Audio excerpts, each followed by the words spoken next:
Echo. The Brody was the last pickup there for Blacklist, and paired up with the Rafaela, should be happy with free hitting and avoiding key abilities.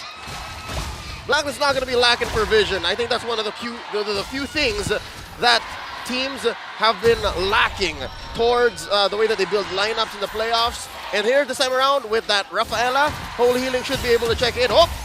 Wow. All right, they already get an early flicker out from UA, taking quite a bit of damage here. But this is kind of what we have to expect, right? A little bit of push and pull between both teams because, like you were just mentioning, Leo, you know, Blacklist International has that Holy Healing available to them. But already Carl Teasy being quite aggressive himself. Gonna get the flicker out and gets the first blood. Hold up.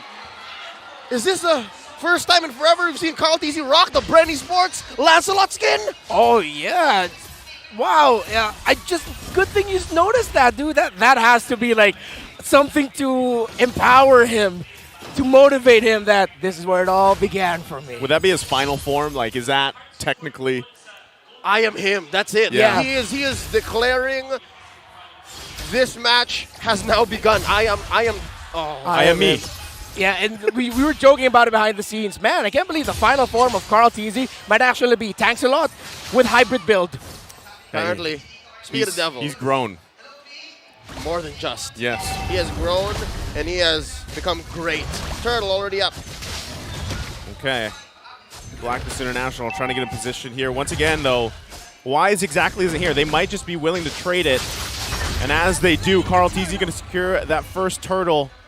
It looked like, you know, Wise was trying to get some pressure on that purple buff, but he decided to just go back anyway. It was kind of spotted out. Yeah, tremendous read there by the members of Echo, specifically the Lolita on Yaoi. Right. Getting the vision there for Carl Teasy that, hey, he's here, that made Wise go back. And I believe the early death onto Oh My Venus, the lack of the level 4 there, meant that Black said, yeah, way too risky for us to lose anymore. Let's just back off. Already, something to note, here in the XP lane there's some action. They didn't do the double XP rotation.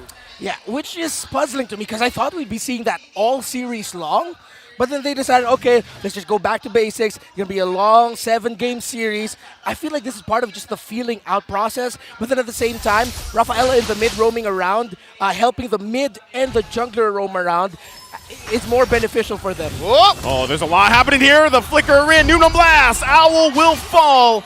Top side, meanwhile, in the mid lane, a little bit of poking back and forth too, but already Echo gaining the momentum in this game one. Reptar, you talked about how Oh My Venus has parked herself in mid. That's what happens. She couldn't help Owl. Yeah, and Owl just suffered a massive Numenon blast that made it possible because the other members of Echo were pushing back the other members of Blacklist around the middle portion of the map. That forced that to happen. Great call by Echo and great play. Oh, top side though, Owl once again going to be in trouble here. Feathered Airstrike pops the damage. Benny Cutie will get the kill. The sustain from the Holy Healing was not enough to deal with that. So yeah, the first time around it was just the two of them up top. Yeah. Now, they have Oh My Venus, but Sanji comes in. Yeah, it seems like Echo are treating the XP lane as just back to what we treated it in S9. It's just gonna be a dead lane. Sure, let them clear the minion waves. They will rotate. We'll put the pressure on the gold. Owl has been monstrous this playoffs. Echo is respecting that, and they want to stop that. Is this Echo dictating the pace, making their own meta the way that they want to? Or the Orcas swimming up against the wave that is Blacklist International? Definitely. That is what you do when you're up against the Blacklist, against your rivals. Well, they just want to go ahead and give up the turtles here. Carl Teasy going to secure the second one. A lot of focus on the top side, though. Looking for a possible pick here. Blacklist International. Yeah, we're going to go ahead and charge that Numenon Blast up. Just help clear the waves. They kind of know, or at least they have a sense that something's going on here. Yeah, when you only see Edward in the turtle pit contesting, most likely Blacklist International has 3 or 4 roaming around together. Again, that's just familiarity by Echo, knowing that Blacklist would want to get one back over Benny Cutie to help Owl cash up just a little bit. Yep. It's basically saying, oh! Owl! That's what it's saying. He can't survive that. Will fall. Carl Teasy jumping to the backside, putting out the damage with the Thorn. Rose going to still go. Gets the flicker from Oh My Venus. There's the retribution being used as well. Still the follow-up going to come out through. Real world manipulation going to come down, forcing it under the turret. Charges up, finds the target. UA will fall. And Echo still in the driver's seat. Might be looking for another. Benny Cutie gets the cleanup kill. And now it's Oh My Venus to Edward. Here comes Carl Teasy again. Right on through. Edward trying to salvage the situation. Has to flicker out himself, but he's stuck to. Echo dominating. 40 coming in. It's like they lived in the top lane of Blacklist for the longest time. Chugga, chugga, chugga, chugga. I hear it coming. It's the Echo Express. And this is their signature play style. Play fast, farm fast, fight early, and they are taking it straight to Blacklist International. 3 deaths already for Owl. Look at that Harith already with a Feather of Heaven and Calamity Reaper in his hands. Less than 8 minutes in. 6K ahead, almost, at about, what, 5 minutes. That was the worst I've seen this game so far go for Blacks International. They have yet to get a single kill, a single objective, and I'm looking for a possible way to clap back. Are we expecting Edward to go ahead and force us to go into the late game and then get a final slash in? Because we have barreled into what is possibly the earliest late game we've ever seen. This is once again happening here. Y's going to be quite low. One hit away. Goes down to Sanji. Carl Teasy securing the 3rd turtle of the game. Now Yawi on the run here. Blacklist looking for their first kill. Wow. Will get it with a torn apart memory. But now Echo getting in position to clap back in a counter play. Sanford going to show himself. The healing's going to be there, but here comes Carl Teasy going to force them back. Owl flickers out. Carl Teasy trying to go in, going to get stunned with the Holy Baptism, and the turret will fall. Now here comes Edward, trying to see if he can do anything about this. He has the tankiness. Final slash going to be used. Feathered airstrike to follow him up. He's going to be taken away from the team with a split. In trouble now. Wise trying to help out. On the retreat, Blacklist goes. Benny Cutie, though, forcing them back. Here's what's amazing about what Echo is doing. They want Blacklist to fight back. They know that if Blacklist just welcomes the fight, when they're not ready, Echo's going to win 100% of the time. The best thing that Blacklist is doing now is just tempering their expectations. That is the right call here by Echo. And yes, Blacklist can only temper their expectations and try to balance it out. Yawi misses. Yawi gonna miss that, but they're still gonna be able to get a kill. Wise will fall. Still, turret being worked on. Feathered airstrike to help out. Yawi will follow. 1-for-1 trade. Blacklist, though, still has a ton of work ahead of them. Yeah, that's a good trade for Echo. Roamer for the jungler. For the One True King as Midnight dubbed the Wise. And Echo, they can just continue this. But now at this point, this is where they start tempering their own expectations a bit. Yes, it's still roughly a 7,000 gold lead. Yes, there are still members of Blacklist catching up on items. No full build just yet for Owl. He was forced to build another item just for a little bit more magic defense on his side. But that doesn't mean Blacklist can't punish. Echo, their dirty tendency of over diving under tower, they cannot do that.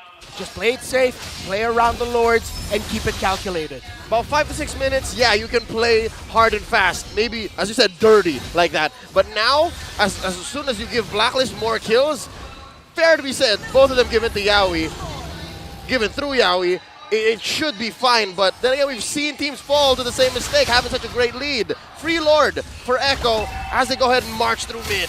What a zone out by Sanji, by the way. Not stopping with that feather airstrike. Yeah, Yawi gonna wait once again. The turret's gonna fall here. The hole comes through. There's the rear world manipulation coming down. Sanford will fall. Was it worth the turret here? Lord now marching down the mid lane. We'll see if they can actually convert this into an inhibitor. Doesn't look like it. Way too sketchy. Nope. Because of their lineup, they can't go up into this. You've got to watch out for the positioning because of the final slash. Something to be careful about. That's a good cut by Carl Teasy. Stop the minion wave, and that will increase their chances of, successfully breaking the turret up top. Yeah, so here's what I was getting at, right?